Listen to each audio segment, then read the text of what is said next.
Bueno, continuemos con este tema que teníamos pendiente, la segunda parte de cuello.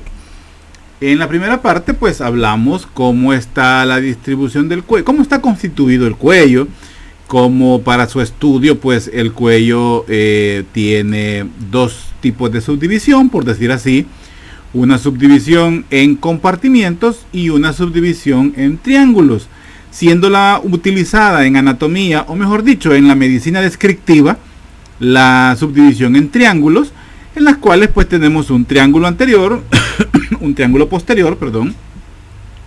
Y en el primer video pues hablamos del triángulo anterior, donde vimos los 4 triángulos: el submandibular, el submentoniano, el muscular y por supuesto el carotidio, que es el que más componentes tiene. Hablamos cómo están delimitados, hablamos también de cómo se delimita el triángulo anterior, cómo se delimita el triángulo posterior, qué estructuras están involucradas en la subdivisión de los triángulos, de los subtriángulos del triángulo anterior. Hablamos de qué más, de funciones del cuello específicamente, componentes del cuello, los límites del cuello también, es muy importante eso. Entonces sobre eso hablamos en el primer tema. En este segundo video pues vamos a desarrollar lo que quedó pendiente, que es el triángulo posterior. Ya este triángulo posterior solo está subdividido en 2 triángulos y vamos a dar pues de los componentes óseos, musculares y vasculares que conforman que están involucrados dentro de los confines del triángulo posterior. Y con eso terminamos pues esta clase y nos queda pendiente la clase de tórax. Así es que bueno, démosle. Ok, continuemos. Entonces vamos a hablar pues sobre el triángulo posterior. Si se recuerdan, permítanme que tengo algo aquí, ya está. Si se recuerdan pues hablamos como los triángulos, los límites del triángulo posterior. Veíamos aquí está. Los límites del triángulo posterior, veíamos como el límite anterior el borde posterior del esternocleidomastoideo, que es este, el límite posterior el borde anterior del trapecio y el límite inferior el tercio medio de la costilla. Entonces esos son los límites del triángulo posterior. Este tiene límite anterior, posterior e inferior. A diferencia del triángulo anterior, que tiene límite posterior, que es el borde anterior del esternocleidomastoideo, el límite anterior, que es la línea media del cuello, y el límite superior, que es el borde inferior de la mandíbula. Parece trabalengua, pero miren, jóvenes, algo que creo que es útil que ustedes pues pongan en práctica.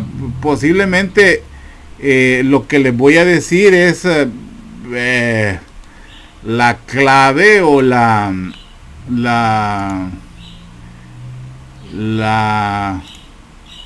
clave para mí, para poder entender la anatomía, es aprenderme las imágenes.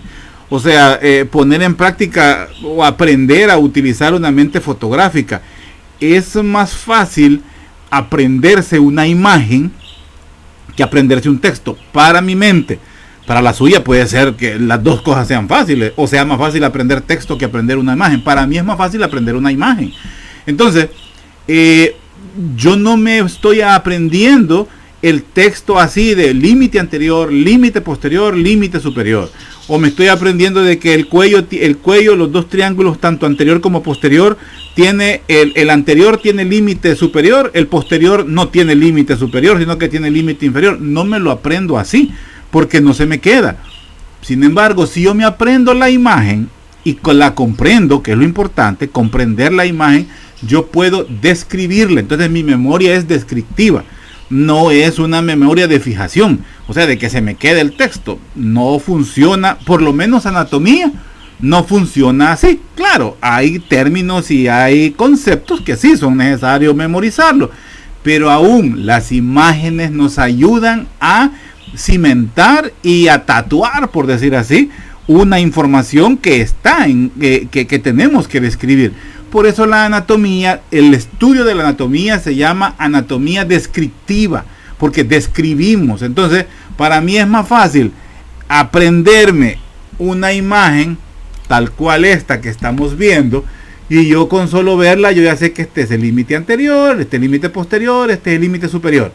Entonces yo solo veo que esta es la mandíbula, borde inferior de la mandíbula, esta es la línea media. Entonces el límite anterior es la línea media del cuello, el límite posterior es el borde anterior del esternocleidomastoideo. No es algo aprendido en mi mente, no es algo guayabeado, es algo que comprendió.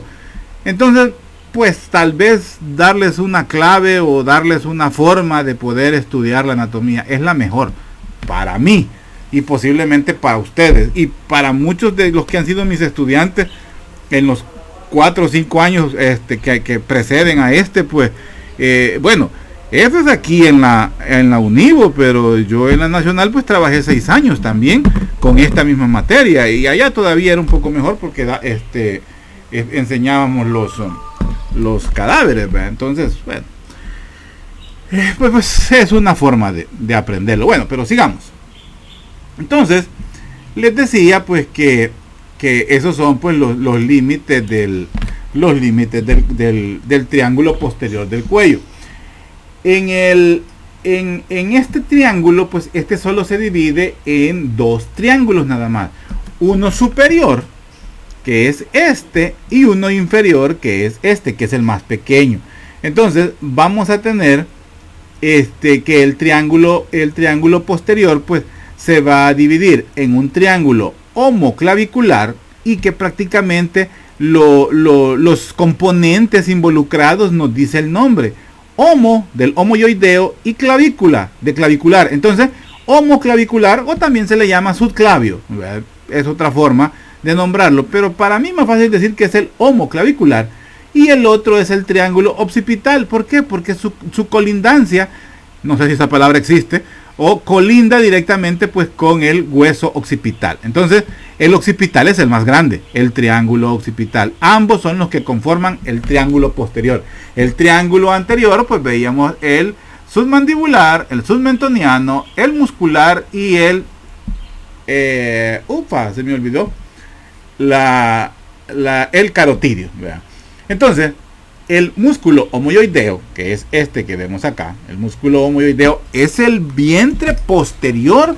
Perdón. Es el vientre inferior del homoyoideo. Este no es como el digástrico, que el digástrico tiene vientre anterior, vientre posterior. El homoyoideo tiene vientre superior, vientre inferior. Entonces el homoyoideo pues está inervado por el asa cervical y hace descender al hueso yoides. Es su función. Ya la habíamos hablado porque lo describimos en el triángulo anterior. El músculo homoyoideo. Al final he agregado una diapositiva para que veamos mejor. Ya iba a decir más mejor, la palabra no existe. Para que veamos mejor pues cómo es el asa cervical, que es de C1, C2 y C3. Sigamos. Perdón, no me dio. Ok. Entonces vamos a ver que los músculos asociados o involucrados o que se encuentran en el triángulo posterior, pues tenemos al esternocleidomastoideo, que es este que está acá. Esternocleidomastoideo, esternón, clavícula y apófisis mastoides del temporal, por eso su nombre. ¿Se acuerdan la clasificación de los músculos? Una es de acuerdo a sus inserciones y orígenes. Este es uno de los ejemplos, el esternocleidomastoideo. Luego tenemos otro músculo que es el trapecio, que es el posterior, es parte de su límite posterior y este es de su límite anterior. Luego vemos los esplenios de la cabeza, ya lo describimos cuando veíamos los músculos erectores de la columna. Entonces aquí tenemos el esplenio de la cabeza. Luego veíamos al elevador de la escápula, es otro músculo que está aquí, el elevador de la escápula. Luego veíamos a los escalenos, que son el anterior, el medio y el posterior. El anterior porque está más adelante, el medio porque está entre los dos y el posterior que es el más posterior, valga la redundancia. Entonces, el anterior, el medio y el posterior. Y por supuesto el homoyoideo. Estos son los músculos, los 8 músculos que encontramos involucrados en el triángulo posterior. Algunos lo delimitan, otros están al interior. ¿Quiénes delimitan el triángulo posterior? El trapecio por detrás, el esternocleidomastoideo por delante y subdividiendo el triángulo el homoioideo, el vientre inferior del homoioideo. Músculos que encontramos al interior del triángulo posterior, el esplenio de la cabeza, el elevador de la escápula y los escalenos, los 3 escalenos, anterior, medio y posterior. ¿Ok? Veamos los vasos sanguíneos que encontramos en el triángulo posterior. Principalmente, casi que mejor digamos exclusivamente, vamos a encontrar más que todo venas. Y ahí encontramos a la vena yugular externa. La vena yugular interna la veíamos en el triángulo anterior, si se recuerdan, más que todo en el triángulo carotidio. Entonces, la vena yugular externa, pues esta es la que nos trae sangre desde la cara. Esta pues cruza por delante del esternocleidomastoideo para ubicarse en el triángulo posterior y termina uniéndose a la vena subclavia. O sea, la vena subclavia, el acceso a la vena subclavia es a través del triángulo posterior. He aquí por qué es tan importante conocer la anatomía del cuello.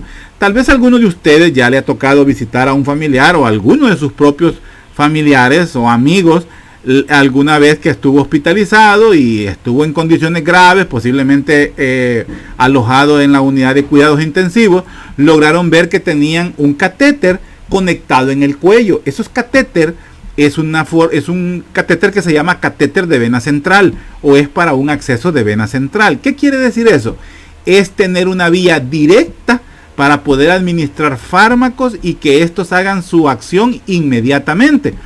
No es que un acceso a través de una vena periférica, como a través de la vena braquial o alguna vena cefálica o alguna vena basílica en el brazo, no sirvan. Claro que sí. Pero a veces en pacientes chocados, chocados no de que se dieron su pencazo, no. Chocados es que se han caído sus constantes vitales, los mismos vasos sanguíneos o por pérdidas de sangre, hemorragias, un choque hemorrágico por ejemplo, sus vasos sanguíneos pueden colapsarse. Entonces tener acceso a esos vasos sanguíneos es muy difícil. Y necesitamos pues tener un acceso inmediato, efectivo y como decimos, efectivo y que sea de rápido acceso pues. Entonces se hace una cirugía y el cirujano lo que hace es tener acceso a través del triángulo posterior y se va a ubicar específicamente el triángulo homoioideo. ¿Cómo lo ubica? Mide la clavícula, ubica el tercio medio de la clavícula y sabe que por encima de esa situación va a encontrar el triángulo homoioideo. Si él hace una incisión y hace una disección de los tejidos, o sea, los aparta, sabe que abajo va a encontrar a la vena subclavia. ¿Cómo lo supo el cirujano? A través de su clase de anatomía de segundo año, cuando le explicaron cuáles son los triángulos del cuello. ¿Ok? Entonces, por eso es importante conocer los triángulos del cuello. Ahora, las tributarias de la vena yugular externa, mientras atraviesa el triángulo posterior del cuello, vamos a encontrar que las venas que llegan para ayudar a conformarla son, por ejemplo, la vena cervical, ¿verdad? La vena cervical transversa, esta que vemos acá, la vena cervical transversa, la vena supraescapular, ¿verdad? Como su nombre lo dice, prácticamente lo ubicamos por encima de la escápula o viene trayendo sangre de la parte posterior del tórax, ¿verdad? La vena yugular, la vena supraescapular, ¿verdad? Y también la yugular anterior, o sea, es otra de las venas que se van a unir pues a la vena yugular externa y van a desembocar en la vena subclavia. Entonces, cuando las venas subclavias pues se unen a la vena desembocan, ya me estaba yendo por otro lado. Desembocan en la vena subclavia y estas pues vienen a conformar la vena cava superior. Entonces estos son los vasos que encontramos en el triángulo posterior. Ahora, la tercera parte de la arteria subclavia es una pequeña arteria que podemos encontrar, bueno, no es pequeña, es parte de las arterias principales que podemos encontrar en la base del triángulo posterior. Más que todo, posterior va donde se convierte en arteria axilar. La arteria axilar es la forma en que se continúa la subclavia en la axila y luego pues hacia el brazo, que ya se va a convertir en la vena, en la arteria braquial. Ahora, el detalle de por qué no siempre se involucra dentro del triángulo posterior es porque a veces va un poco más profunda, pero tener acceso a través de la arteria, a través del triángulo y específicamente del triángulo homoclavicular, es como se llama, ¿cómo les puedo explicar? O sea, es seguro que haciendo una incisión sobre el triángulo homoclavicular también vamos a tener acceso a la arteria subclavia. Ahora bien, no es tan fácil como encontrar la vena subclavia. ¿Por qué? Porque la arteria corre un poco más profunda, pero también se ubica en esa zona, la arteria subclavia. Otras que podemos encontrar, pues la arteria cervical transversa, la arteria supraescapular, que son también ramas del tronco tirocervical. Es un tronco que viene pues del tiroides. Entonces, ahora, cuando yo digo que la tercera parte es porque la arteria subclavia en su origen, ¿verdad? Cuando se origen, estamos hablando aquí del brazo izquierdo, pues entonces podemos ver que esta se origina directamente del callado de la aorta y inmediatamente se origina del callado de la aorta. Esa es la primera porción. La segunda porción pues está profunda y cerca del manubrio del sternón, pero la tercera porción es la que está pues cerca o aledaña a la clavícula. Esa es la que tenemos acceso. Prácticamente al convertirse en tercera porción, inmediatamente pues ya es la arteria axilar. Entonces son las arterias que podemos encontrar en la confluencia del triángulo, en la ubicación del triángulo homoclavicular, que es parte del triángulo posterior. Sigamos. Nervios, los nervios que pasan o los nervios que encontramos en el triángulo posterior, pues vamos a encontrar al nervio espinal, o sea, al accesorio, el espinal o accesorio, se hace completamente posterior, es este que vemos acá, y también ramos del plexo cervical, algunos componentes del plexo braquial y los ramos del plexo braquial. Yo espero que hayan entendido cómo se subdivide el plexo braquial. Primero están las raíces, que son las que conforman, las raíces son las que conforman en sí el plexo braquial. Como les decía yo, pues espero que quede. ¿Qué es lo que les quería decir? Se me fue la idea. Que se recuerden cómo está la subdivisión, porque sus compañeros lo explicaron, creo.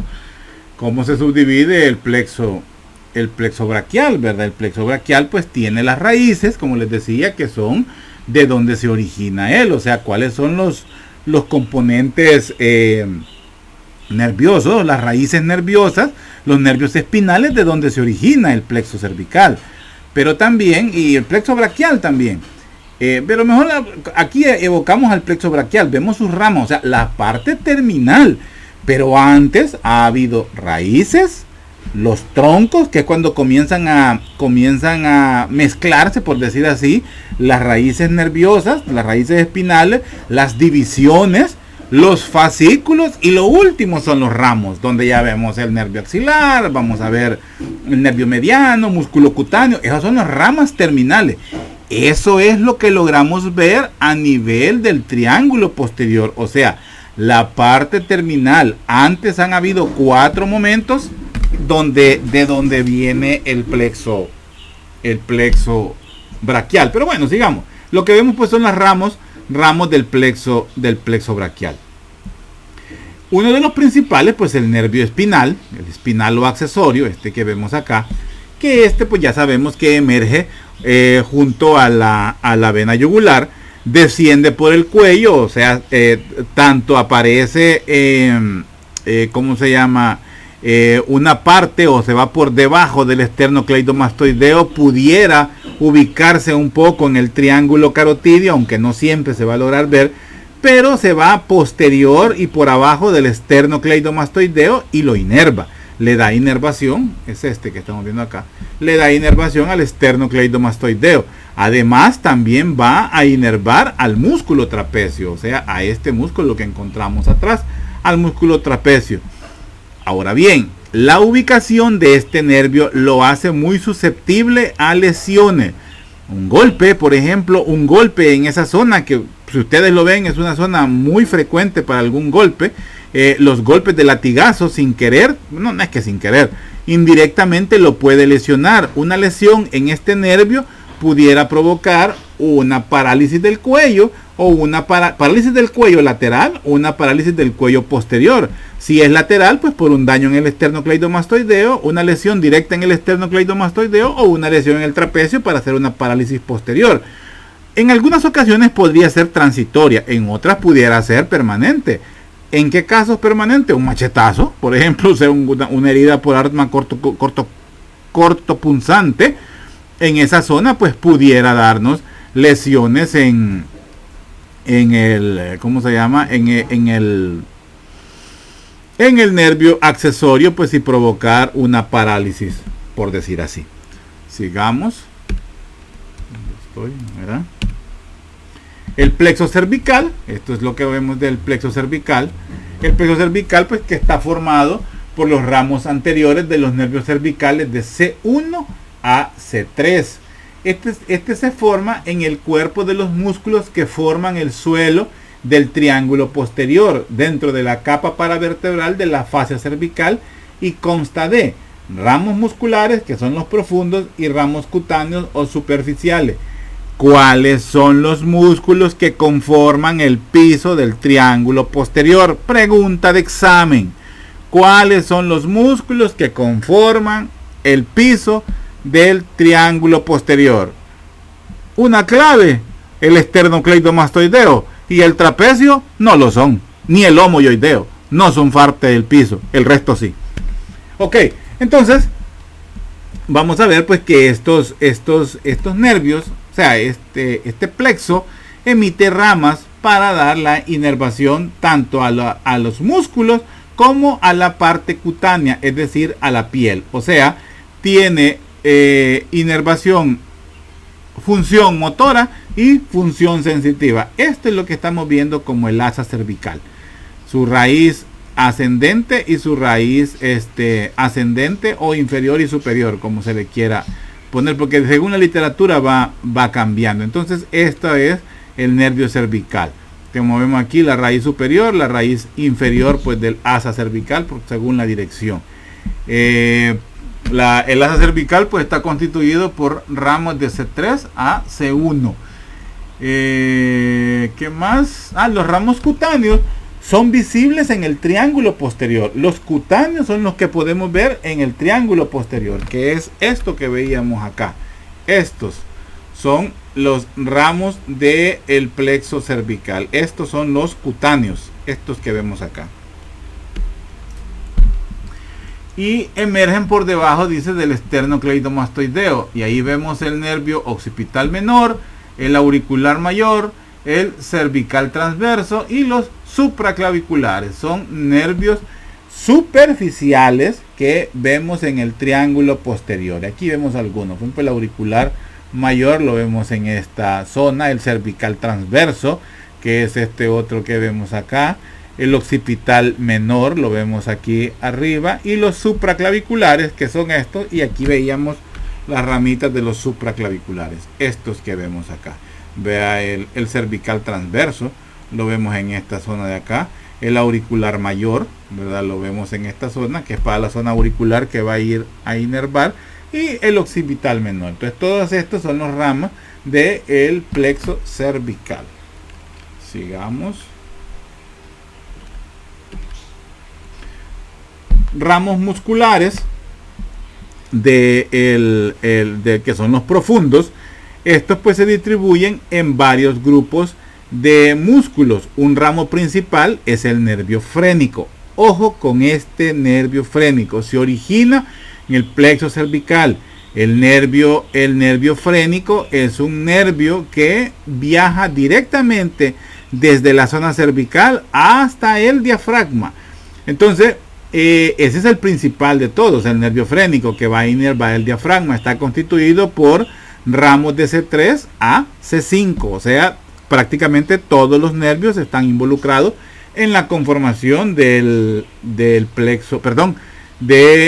nervio frénico. Como dice, en el cuello va a correr, pues, va a distribuirse adosado hacia abajo en la zona de los músculos escalenos, del músculo escaleno anterior. Entonces, vamos a ver que se ubica principalmente en la zona de la arteria cervical transversa y también de la supraescapular. Es un nervio que se origina en esta zona, en el plexo cervical, pero él viaja hacia abajo, viaja completamente hacia abajo, el nervio frénico, y lo ubicamos acá, el nervio frénico. Aquí se ve un poquito, sí, aquí se ve el nervio frénico. Es un nervio, pues el nervio frénico, perdón, lo moví. El nervio frénico, pues es un músculo que corre por fuera del compartimiento vascular, ¿verdad?, del cuello. Tiene una función sensitiva, motora y autónoma. Actúa en la respiración, pero también tiene alguna acción sobre la relajación y en algunas funciones vasculares, cardíacas, específicamente en el pericardio, ¿verdad? Porque el nervio frénico lateral izquierdo corre adosado completamente al pericardio. Lo recorre desde la base, que es bastante posterior, hasta el ápex del pericardio. Entonces ahí recorre el nervio frénico. Este tiene funciones, pero principalmente su función es controlar y más que todo la relajación del diafragma para tener funciones en la respiración. Ahora, varios ramos musculares del plexo cervical inervan los músculos prevertebrales y los vertebrales laterales, incluyendo el recto anterior de la cabeza, el recto lateral de la cabeza, el largo del cuello y el largo de la cabeza. Son músculos completamente anteriores y profundos que encontramos en el cuello. Son estos que estamos viendo en esta zona. Son músculos completamente anteriores del cuello y profundos en el cuello. Músculo recto anterior de la cabeza, recto lateral de la cabeza, músculo largo del cabeza. Son los músculos que encontramos en esta zona, inervados pues por los ramos musculares, que son las ramas profundas del plexo cervical. Los ramos de C1 a C3 del plexo pues contribuyen a formar el asa cervical, los cuales van a inervar a algunos de los músculos infrayoideos. Ojo con eso, de C1 a C3. Me interesa pues que reconozcamos las raíces que conforman el plexo cervical, las raíces que conforman el asa cervical y las que conforman el cervical transverso. Eso es lo que me interesa más que todo como ramos principales. Y los nervios que conforman al nervio frénico, que es la rama principal del plexo cervical. Sigamos. Perdón. Los ramos cutáneos. Los ramos cutáneos, que estos son los superficiales, pues estos son visibles en el triángulo posterior cuando pasan hacia afuera desde el borde posterior del esternocleidomastoideo. Lo que estamos viendo aquí, acá ya lo vimos. Son el nervio occipital menor, ¿verdad? Aquí está descrito el occipital menor, el auricular mayor, el transverso, aquí está el transverso, el cervical transverso, y los supraclaviculares son estos. Entonces, el occipital menor, pues como dije, se distribuye en la piel del cuello y del cuero cabelludo posterior a la oreja, a quienes va a inervar, son sensitivos. El auricular mayor inerva la piel de la región parotidia de la oreja y la zona mastoidea. O sea, la zona en la periferia de la oreja es inervada por el auricular mayor, rama del nervio del plexo cervical. El cervical transverso pues inerva las partes laterales y anteriores del cuello. O sea, la parte anterior la parte, digamos, llegando hasta el triángulo submentoniano, submaxilar y submandibular, perdón, y la misma zona del triángulo carotidio son inervados por el cervical transverso. Y el supraclavicular pues inerva la piel alrededor de la clavícula y el hombro, llegando inferiormente hasta la segunda costilla. Es decir, la zona que corresponde a la base del cuello. ¿Se acuerdan cuando hablamos describimos la base del cuello? Y logran bajar hasta el tórax, específicamente por abajo de la segunda costilla. La primera costilla no se puede identificar porque encima está la clavícula, pero abajo de la clavícula tenemos a la segunda costilla. Pues hasta esa zona es inervada por la zona por los nervios, por los ramos terminales del plexo cervical. Sigamos. Y bueno, aquí termina la clase. Gracias pues por la atención prestada. Es una clase corta realmente, ¿verdad? Nos quedamos hasta ahí. Y esta era la que les decía, para no quedar en deuda, lo del asa cervical. ¿Cómo se ve el asa cervical? Y en qué zona está ubicada principalmente. Entonces vemos cómo el asa cervical se viene apareciendo o está pues posterior. No, sí, está posterior a los músculos del piso del triángulo posterior y el asa posterior o descendente. El asa ascendente o la rama ascendente ya se ubica en la periferia o en la zona ubicada en el triángulo carotidio, ¿verdad? Entonces, pero lo principal de ellos pues son las inervaciones que da a los músculos del plexo, a los músculos infrayoideos. Bueno, nos quedamos aquí entonces, jóvenes, con esta clase. Ya solo nos va quedando la parte de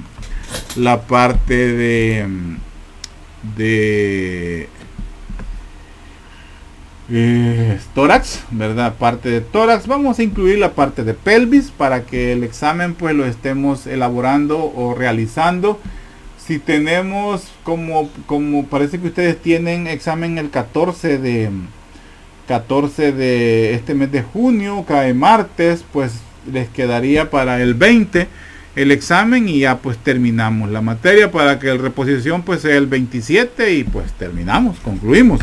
Así es que así quedamos, jóvenes. Sigan estudiando, sigan pendientes, métanle con todo a ese examen parcial parcial práctico de macroanatomía para que salgan bien, hombre. Para que salgan bien, acuérdense que es el 50% de la nota. Es que depende de ustedes pues el empeño que le pongan para poder salir bien, ¿ok? Entonces quedamos así, cuídense mucho y estamos pendientes, ¿ok?